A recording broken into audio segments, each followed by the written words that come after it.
Hola, queridos amigos, nuevamente bienvenidos a este programa Me Gustaría Saber. Soy el pastor David Salazar y estoy contento de compartir en esta ocasión con ustedes nuevamente un programa más acerca de las preguntas que ustedes nos hacen.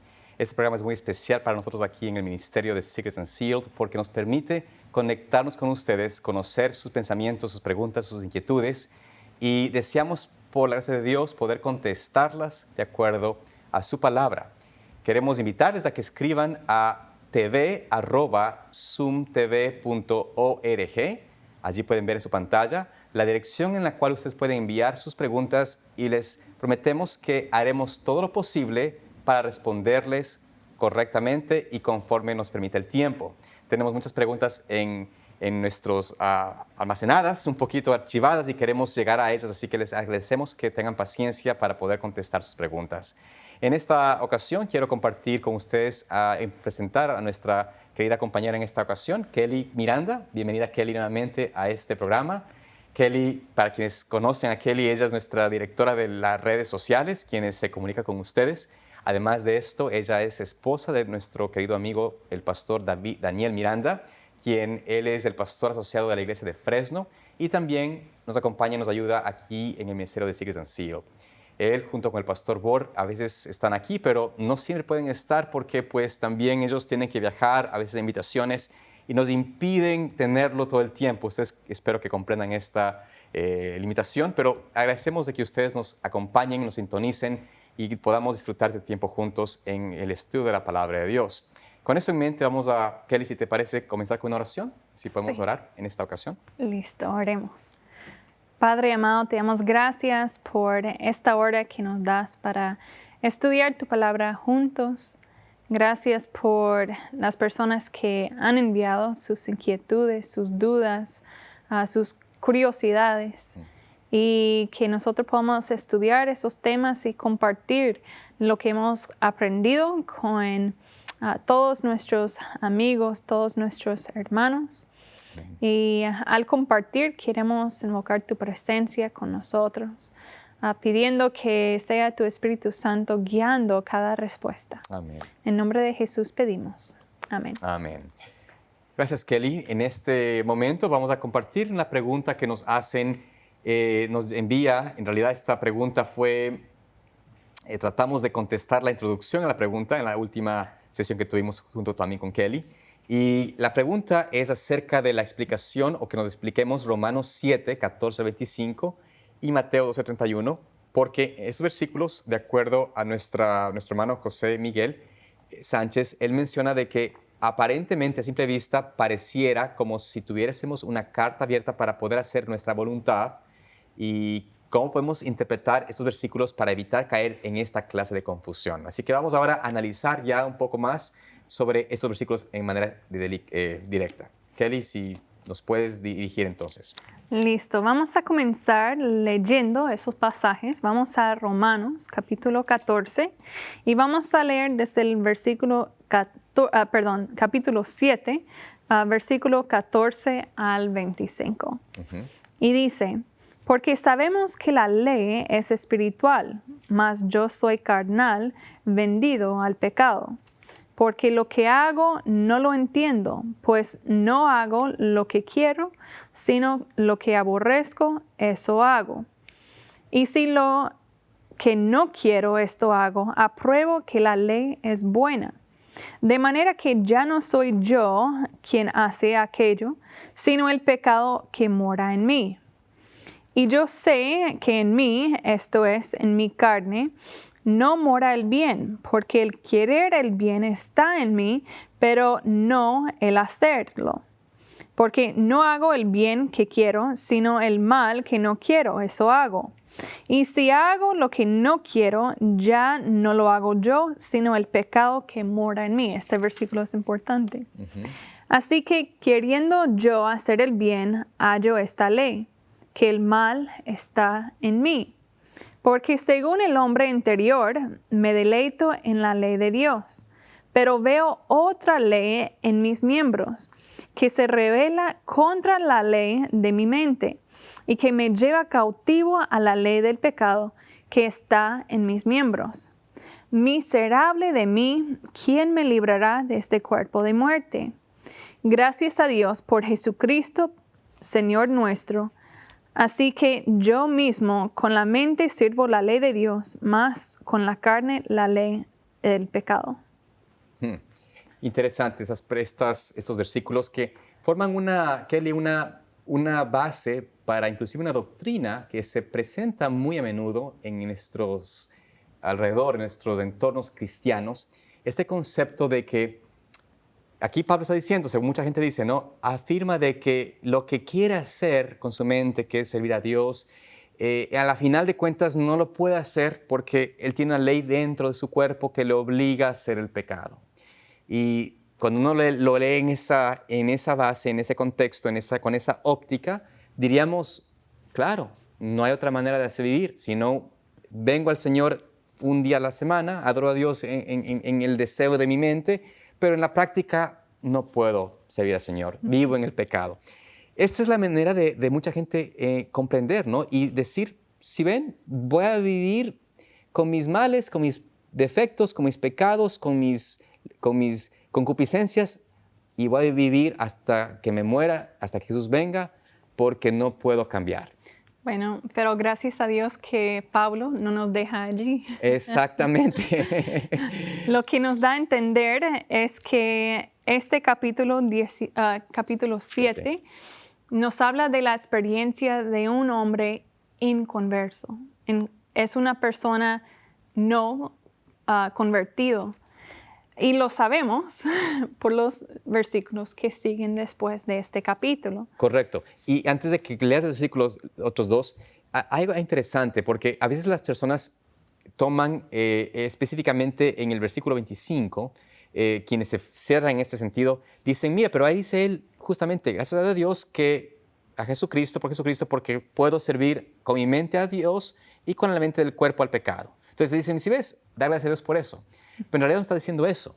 Esta expresión donde él dice, gracias doy a Dios por Jesucristo, nuestro Señor, es la respuesta a esa experiencia que dice, miserable hombre de mí, ¿quién me librará de este cuerpo de muerte? Entonces él dice, gracias a Dios porque Jesucristo tiene una respuesta a esto, y luego concluye todo lo que acaba de decir con el concepto de que, ¿qué pasa con esa mente de un hombre inconverso? Asimismo, la persona que está inconversa o no tiene esa experiencia de conversión verdadera, porque esto en realidad es el caso de un cristiano de labios, de mente, pero que no ha tenido ese nuevo nacimiento en su corazón. Así es, una persona que tiene conocimiento de la verdad, tiene conocimiento de lo que se debe y intenta hacerlo, pero su corazón no está convertido.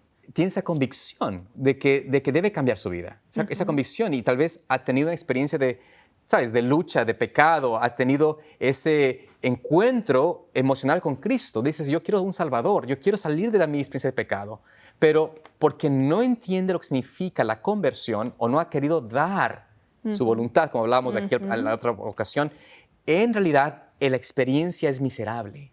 Y mira, muchas personas, yo conozco esto, y bueno, en mi propia vida he experimentado eso en mi vida en un momento u otro, donde he tenido una experiencia miserable, ¿no? En la experiencia de decir, yo quiero servir al Señor, pero estoy jalado, ¿no es cierto?, por el pecado, por las concupiscencias de mi carne, por lo que he deseado en el corazón hacer, por lo que no quiero dejar de tener, mi pecado acariciado, en fin.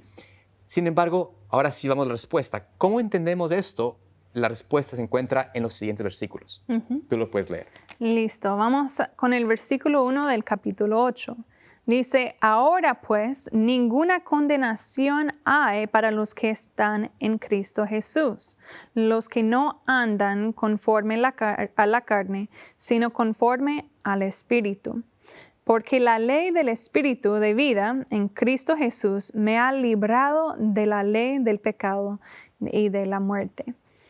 Y en el versículo 4 dice que no andamos conforme a la carne, sino conforme al Espíritu. Entonces, una persona convertida no anda según la carne, según los deseos de la carne, sino los entrega al Señor y hace su voluntad. Entonces, hay una lucha que nosotros, que somos convertidos, experimentamos.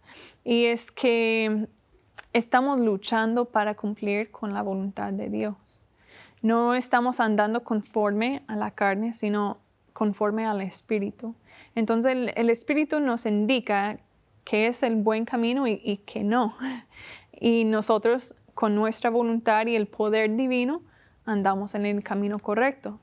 Puede haber momentos que nosotros nos desviamos, pero son los momentos que nosotros quitamos de vista el poder divino en nuestras vidas. Y por eso Kelly dice algo muy interesante. La experiencia del cristiano convertido es una experiencia de todos los días, diaria, continua. No puede ser una experiencia de una vez a la semana. No. O sea, porque ¿qué pasa? Si tú no tienes experiencia de nuevo nacimiento diario, de ceder tu voluntad, como dices tú, nuestro aspecto es la lucha, es ceder la voluntad a Cristo. Es decir, hoy, no mi voluntad, Señor, sino la tuya. Esa experiencia es la que me capacita para yo vivir conforme al Espíritu. Y como mencionaste tú, y luego en el versículo inclusive 5, dice allí, los que son de la carne, en las cosas de la carne piensan, pero los que son del Espíritu, los que han tenido esa experiencia de nacer de nuevo al Señor, dice, ellos piensan en las cosas del Espíritu. Y esa es la manera como Dios desea que caminemos. Esto quiere decir que no vamos a estar en esta experiencia de pecar y arrepentirse, pecar y arrepentirse sin un crecimiento. Nadie puede decir, por supuesto, que es perfecto, pero la diferencia está de que el caminar es un sendero en ascenso. Así Es un progreso cristiano, donde tú vas a ir cada vez más mirando el pecado por lo que es, algo abominable al Señor. En vez de ver el pecado como atractivo, como que te apela a tu carne. Uno aborrece. Exacto, empieza a aborrecer y dice, Señor, me enojé, perdí la paciencia con mi esposo, con mi esposa. Solté una expresión que no era tuya. Perdóname, Señor. Y tú aborreces esa manera de vivir. No es solamente camuflar el deseo de la carne, sino realmente aborrecer la carne. Esa experiencia únicamente es a través de la entrega de mi voluntad al Señor Jesús. Entonces, este versículo, este capítulo, para tal vez concluir en por lo menos esta parte de la pregunta, no está dando luz verde. No está dando luz verde a hacer mi voluntad, a hacer lo que me da la gana. En realidad, una expresión de lo que significaba un corazón inconverso, un hombre inconvertido, un hombre no entregado al Señor de verdad, simplemente con el intelecto, pero no con el corazón. Y en cambio, en el capítulo 8 vemos la experiencia de un hombre entregado a Cristo, donde existe victoria, donde anda conforme a Dios y hay victoria en Cristo. Ahora, para ir a la siguiente parte de Mateo 12:31, quizás podemos ir allí y si tú me ayudas leyendo ese versículo. ¿Puedo hacer claro, una cosa para concluir con la otra? Claro, por supuesto. Este texto, como vimos, era escrito por Pablo, ¿no? Y vemos, bueno, entonces sería que la perfección es posible o no. ¿Qué en cuanto a la experiencia misma de Pablo? Si vamos a Filipenses capítulo 3 y vemos los versículos 12 al 14, brevemente dice, no que lo haya alcanzado ya, ni que ya sea perfecto. Pablo está diciendo, yo no soy perfecto todavía, sino que prosigo por ver si logro hacer aquello para lo cual fui también nacido por Cristo Jesús. Hermanos, yo mismo no pretendo haberlo ya alcanzado, pero una cosa hago, olvidando ciertamente lo que queda atrás y extendiéndome a lo que está adelante. Prosigo a la meta, al premio del supremo llamamiento de Dios en Cristo Jesús. Amén. Así que Él está prosiguiendo a la meta y eso debe ser nuestra experiencia también. Amén, Kelly. Gracias. Es verdad, esa es la experiencia del creyente, del convertido, el que se entrega a Cristo. No dice yo estoy aquí mejor, he llegado a la meta, pero prosigo hacia ella. Amén. Ok, vayamos brevemente a Mateo 12 para contestar esta pregunta de la manera más profunda posible a nuestro amigo. 12:31, donde menciona allí la palabra de Dios, lo tengo allí, dice, por tanto os digo, todo pecado y blasfemia será perdonado a los hombres, mas la blasfemia contra el Espíritu Santo no le será perdonada a los hombres. Entonces, la pregunta es si este versículo da la ilusión, da la idea a que no importa al final lo que hagas, porque tal vez Dios te va a perdonar igual de todas maneras. Y no solamente el único pecado que no nos perdonará es el pecado contra el Espíritu Santo, la blasfemia contra el Espíritu Santo. Bueno, ¿qué tú puedes compartir sobre ese punto? Bueno, creo que uno de mis libros favoritos que se trata de este tema es Primero de Juan. Entonces hay dos versículos allí, o dos pasajes allí en Primero de Juan que me gustaría que estudiáramos. Primero, si vamos al capítulo 5 y vemos versículos 16 al 18. Y dice así: y si alguno viere a su hermano cometer pecado que no sea de muerte, pedirá y Dios le dará vida. Esto es para los que cometen pecado que no sea de muerte. Hay pecado de muerte, por lo cual no digo que se pida. Toda injusticia es pecado, pero hay pecado no de muerte. Sabemos que todo aquel que ha nacido de Dios no practica el pecado, pues aquel que fue engendrado por Dios le guarda y el maligno no le toca. Aquí pues hay esa frase que de nuevo vemos que se trata del pecado que sí es de muerte, que según lo que leímos en Mateo 12:31, es el pecado contra el Espíritu Santo. Entonces, de nuevo, el pecado que no sea de muerte es cualquier otro pecado que, por lo cual podamos recibir perdón. Y eso es lo que vemos en 1 de Juan capítulo 2 y los primeros 2 versículos, que dice: hijitos míos, estas cosas os escribo para que no pequéis. Y si alguno hubiere pecado, abogado tenemos para con el Padre, a Jesucristo el justo. Y Él es la propiciación por nuestros pecados. Y no solamente por los nuestros, sino también por los de todo el mundo. Entonces, vemos que hay perdón por esos pecados, pero tampoco nos debe dar licencia para usar de eso, porque cada vez que nosotros seguimos cayendo en el mismo pecado que antes, estamos crucificando a Jesús de nuevo. Y qué triste es esa experiencia. Nosotros debemos estar crucificando el pecado, crucificando la carne y el pecado que quiere morar en nosotros. Y sabes, la clave ahí tú mencionas algo muy importante entre estos conceptos del pecado de muerte y el pecado que no es de muerte.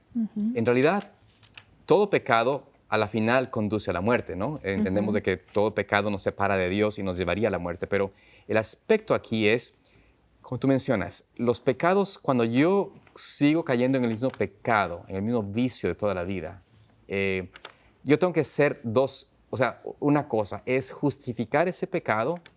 Ya puedo decir, bueno, mis padres me dieron este carácter de mal genio, viviré mal genio toda la vida, ¿no? Y por ende no puedo cambiar nunca. Así soy, así me moriré.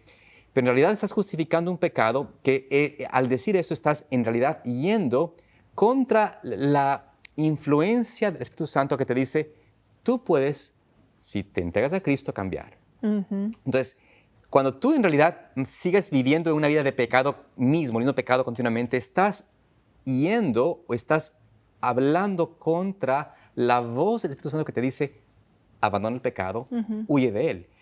Por eso es que este versículo no está dando luz verde en lo absoluto. No. Simplemente está diciendo de que cuando uno peca, no porque le gusta el pecado y quiere vivir en el pecado, sino peca por descuido, tal vez por inocencia, por no conocer o por el momento de perder de vista a Cristo, es muy diferente a estarse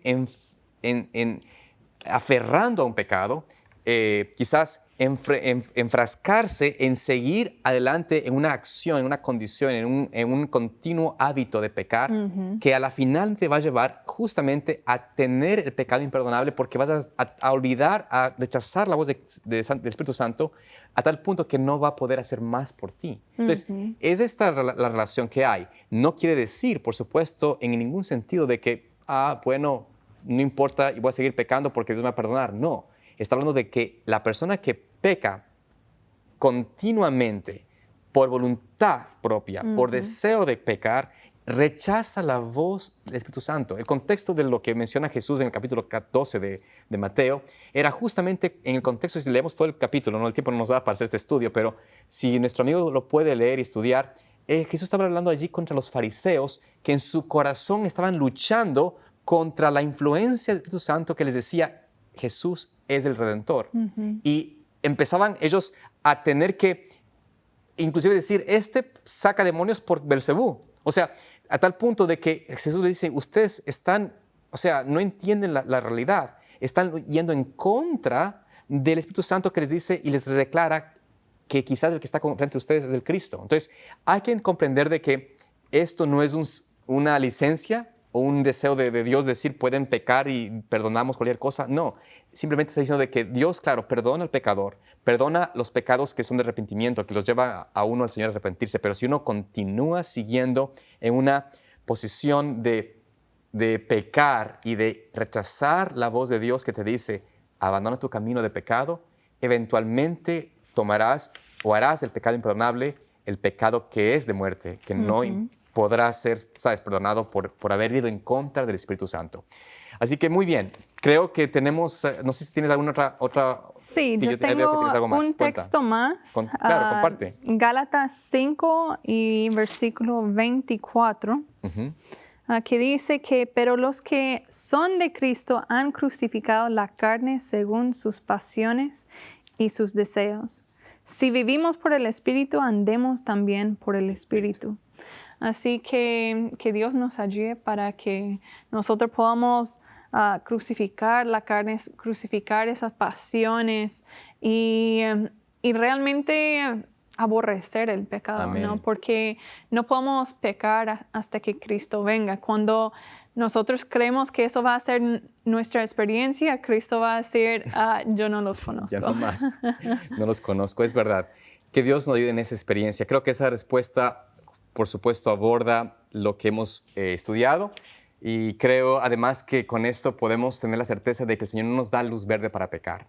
Tenemos una pregunta más de nuestro querido amigo José Miguel y dice la siguiente pregunta, Kelly, a ver si nos afilamos en esta última pregunta. Dice, en la Biblia podemos encontrar a personajes como Pilato o el faraón en la época de José.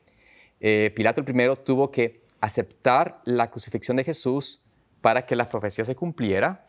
Y el segundo, a pesar de adorar a múltiples dioses, aceptó la grandeza de Dios.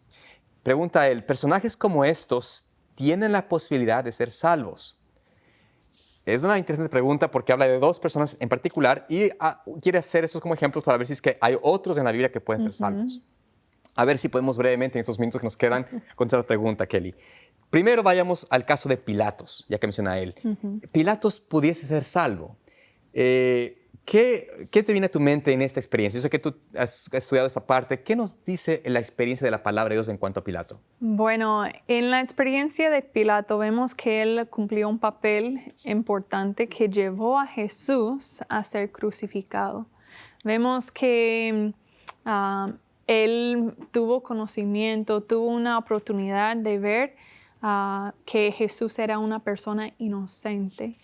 Sin embargo, él decidió entregarle a las personas para crucificarle. Entonces era más importante para él, como su papel como líder, no caerse mal con la gente. Y aunque él era un hombre inocente, era más importante para él tener la aprobación del pueblo. Entonces es algo como peligroso, ¿no? Por supuesto. Y lo que tú mencionas sobre él tuvo también una advertencia de su propia esposa. La esposa de Pilato le dijo justamente a Pilato, no tengas nada que ver con este justo, no toques, es alguien inocente. Él tuvo advertencias, la convicción, como mencionaste tú, claramente de que Jesús era inocente y es más, él inclusive dijo, ¿no es cierto?, su razón fue tuvo esa inquietud de saber qué era la verdad. Pero en vez de trabajar en base a esa convicción y de declarar a Jesús como inocente, que él no iba a ser parte de este teatro de matar a un hombre inocente, más tuvo su miedo a perder la aprobación, perder su puesto, perder su estatus y por ende mandó a crucificar a Jesucristo. Aunque se lavó las manos, eso no lo quita de culpabilidad en lo absoluto de haber evitado la muerte de Cristo en sus manos. Él pudo haber dicho no y Jesús y el plan de Dios hubiese desarrollado de otra manera. Pero en el caso de la experiencia, porque Él llenó una profecía, por así decirlo, o cumplió una parte de mandar a Jesús a la cruz, no quita su culpabilidad y por ende, Él no estará entre los redimidos. De hecho, podemos decir de que su muerte fue, según entendemos la historia, él tuvo una muerte, al año murió. No, perdió el honor, perdió todo esto y fue eliminado, por decirlo así. Entonces, de una manera u otra, entendemos de que Pilato, tal vez, no tenemos la ciencia cierta, si es que está en el cielo o va a estar en el cielo, pero lo más seguro es de que no estará en el cielo, de que él, en realidad, va a ser aquellos que miran a Jesús venir, pero no podrán estar entre los redimidos. Ahora, brevemente, en cuanto a la época del faraón, de José Faraón, ¿qué nos dices tú al respecto, Kelly, sobre esta experiencia de Faraón, del faraón de José? Pues de Faraón vemos una experiencia diferente. Él tuvo una oportunidad, no por una instancia de conocer a Jesús personalmente, pero conoció a un hombre de Dios que era José. José, a través de su vida, el testimonio que dio, le dio mucha oportunidad para conocer quién era. Así que tuvo esas oportunidades de conocer y podemos preguntar si ese hombre se va a salvar o no. Es una buena pregunta. O sea, lo probable, podríamos decir que el Señor sabe, el único que sabe quién será salvo es el Señor. Y el Señor juzga de acuerdo al conocimiento que tuvieron las personas y también las oportunidades que tuvieron a su mano de aprovecharlas o desaprovecharlas. Y en el caso del faraón, brevemente quizás, le invitaré a nuestro querido amigo que vaya a Génesis 41 y lea ese capítulo donde se conoce con José. Y allí vemos varias veces que él habla como Dios, ¿no es cierto? José pone a Dios como quien le da el conocimiento, la sabiduría, quien le revela al faraón su propósito. Y faraón responde con las palabras en el versículo 37, 38, del 37 al 40, donde hace el faraón hincapié de que quién más conoceremos que tiene a Dios junto con él. Así que en realidad la respuesta sería quizás de que él puede ser que esté en los cielos. Eso será solo de Dios sabrá, pero nos puede dar una visión. Bueno, el tiempo se nos fue. Esperamos que nos visiten en la siguiente ocasión. Que Dios los bendiga. Esperamos servirles nuevamente.